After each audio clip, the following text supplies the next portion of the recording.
This essay example, as well as thousands of others, is available in text format on our website for free and without registration. Simply Google IvyPanda Free Essays. International Product Life Cycle Theory. Apple and Microsoft are the major computer companies in the world. Apple has dominated the industry by making hardware devices and software programs. Microsoft has dominated the software sector. This case study looks at the two companies in reference to International Product Life Cycle Theory. The theory describes how a product or service evolves from the initial stage to the decline stage. The model is also used to explain the development of marketing programs used by companies in the international markets. The theory encompasses various elements such as product life cycle, economies of scale, and business models. Therefore, the development of the products produced by two companies can be assessed using the theory. Background: International Product Life Cycle Theory was developed after the failure of the earlier trade models such as Heckscher-Ohlon's model of international trade. International Product Life Cycle Theory was developed by Raymond Vernon. The theory was used to explain the developments and patterns of international trade. The theories in the field of international trade could not clearly explain the relationship between capital utilization and labor in the development of products and the shape of trade in international markets. In the year 1960, the theory was first applied in America. The country was believed to be the most innovative market that produced most products for other countries in the world.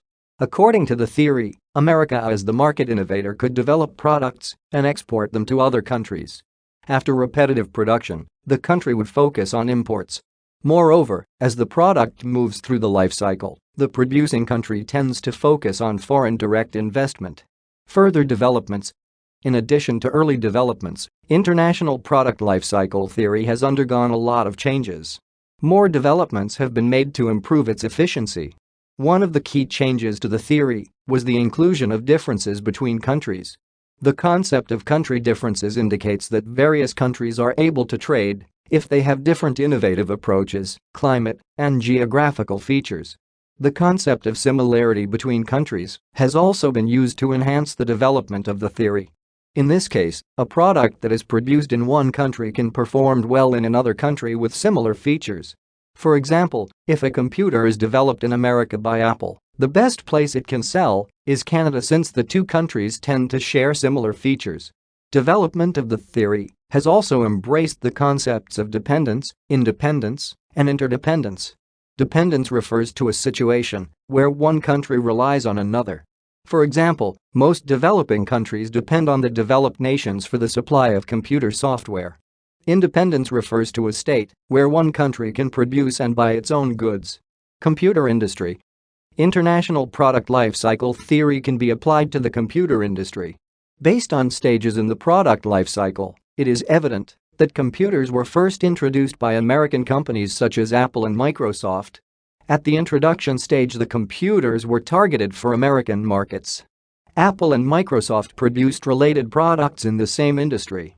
At the introduction phase in the year 1975, Microsoft produced computer software and programs for American consumers. The same case is applied to Apple, which produced computers that were targeted for American markets. Growth is the second stage, where the product is produced in other regions as the demand of the product increases. Currently, Microsoft creates most of the computer software from other regions such as Canada and England. In the maturity stage, Apple has diversified its product lines to meet the changing needs of the consumers in the global market. For example, the company's initiative to focus on the production of phones and electronic devices such as cameras is a competitive strategy aimed at improving the performance of the products in international markets. Maturity stage is characterized by increased competition in the market. However, the company that relies on economies of scale can withstand the competition in the market. With regards to economies of scale, Microsoft tends to master the game. The company produces a variety of software programs at low cost. The company has also diversified the production of software, not only for computers, but also for other applications. On the other hand, Apple applies economies of scale in the production of particular devices such as iPods and phones. In the decline stage, the product is forced to enter the markets in developing countries. The two companies tend to apply the requirements of the stage. For example, Microsoft is currently working with other software companies in developing countries to produce software programs that can meet the needs of the consumers. Apple has been very slow in its quest to enter the developing markets. However, the company has developed effective distribution channels that will ensure its success in developing countries. This essay on international product lifecycle theory was written and submitted by your fellow student. You are free to use it for research and reference purposes in order to write your own paper. However, you must cite it accordingly.